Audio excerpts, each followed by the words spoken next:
Barnaby, although the DPRK has pulled back its threat to strike near Guam, officials on the tiny island there say that they remain prepared for any emergency. Give us an update on the situation there.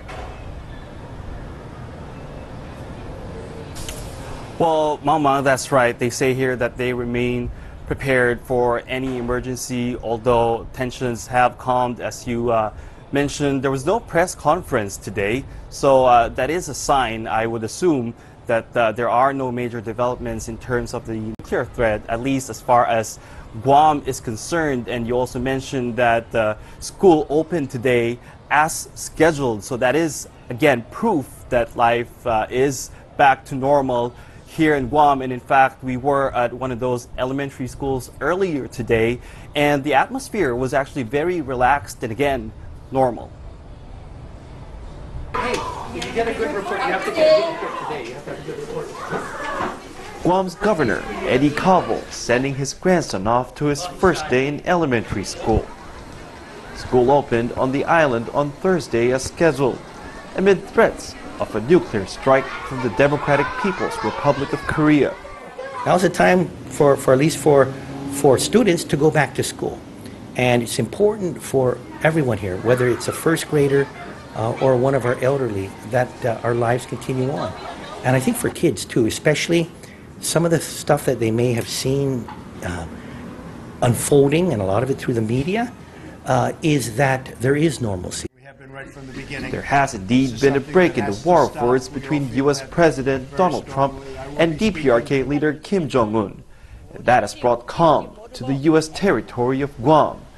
But that doesn't mean the island's people are not on their toes. There's always preparedness here on Guam. Now, of course, it's a little bit of a different flavor. It's because of some of the threats that were made. But there will always be preparedness drills done in all sectors of our society, including the schools. Guam may face a nuclear threat, but the fact of the matter is it faces more threats from Mother Nature. And you see that building right behind me, that is the Office of Civil Defense, and underneath there is a bunker where they operate from whenever a typhoon hits the island. Here's the basement where they saw The Philippine consulate also has contingencies in place. A quarter of Guam's population is Filipino. Basically, because we're talking of radioactive fallout, and it's very clear from the fact sheet of the Homeland Security that we need to seal the doors and the windows.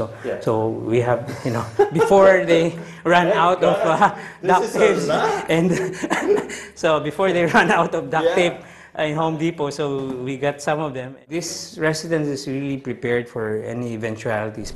In fact, the house was completed way before any of the recent threats made by the DPRK.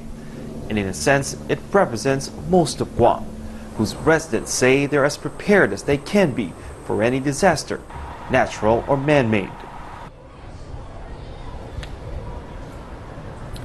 Now, today as well, the U.S. military took media covering the story here in Guam on a tour around Andersen Air Base. The U.S. military, of course, a huge element in the readiness of this island to face a nuclear threat. But people here, officials and residents alike, say that they trust that the U.S. military will and are able to defend and protect the island. Mang Mang.